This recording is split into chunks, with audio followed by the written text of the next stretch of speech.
500 మంది కొంప ఉసురు తీసుకున్నావు, వాళ్ళ కొంప కొల్లేరు చేసినావు. 500 మంది అన్నదాతలు ఆత్మహత్య చేసుకుంటే ముఖ్యమంత్రి గారు అందాల పోటీలో బిజీగా ఉన్నాడు, రివ్యూ చేసే టైం లేదు. కల్లాల వడ్లు అట్లే ఉన్నాయి, కొనటోడు లేడు, కాంట పెట్టేటోడు లేడు, పట్టించుకున్నోడు లేడు. ఇప్పటికే అమ్మిన కాడికి పాపం మిల్లర్లకు అమ్ముకున్నారు, ఇప్పటికే 40-50% అమ్ముకున్నారు. ఆడనో ఈడనో 10% 20% కొన్నారు, కానీ దాన్ని పట్టించుకున్నోడు లేడు. వానలు పడుతున్నాయి, కల్లాలల్లా వడ్లు కొట్టుకుపోయే పరిస్థితున్నది. ధాన్యం మొలకలెత్తి రైతు ఆగమై రోడ్డు మీద పడే పరిస్థితున్నది. అడిగినోడు లేడు, పట్టించుకున్నోడు లేడు. అడుగుదాం ఎవరినన్నా అంటే ఊళ్ళో సర్పంచ్ లేడు, ఎంపీటీసీ దిక్కు లేడు, జెడ్పీటీసీ లేడు, కౌన్సిలర్ లేడు. కాంగ్రెస్ అని పట్టుకుందామంటే కాగడా పెట్టి ఎతికిన వాడు దొరుకుతలేడు. ఎందుకు బిజీగా ఉన్నారు, ఏడ బిజీగా ఉన్నారు?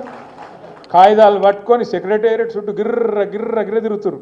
ఏందిరా అంటే ముఖ్యమంత్రి చెప్పిండు, నాకు ఓ పని తెచ్చుకోమన్నాడు, మా మంత్రి చెప్పిండు పని తెచ్చుకోమన్నాడు, 4 పైసలు మిగులుతాయన్నారు. ఇక పాత బాకీలు ఏమైనా ఉంటే, పాత బిల్లులు ఏమైనా ఉంటే తెచ్చుకోమన్నారు, ఇస్తామన్నారు, కమిషన్లు తీసుకోమన్నారు. ఒకటే పనులు ఉన్నది ప్రభుత్వం మొత్తం, కమిషన్లు కమిషన్లు కమిషన్లు. 20% కమిషన్లు, 30% కమిషన్లు.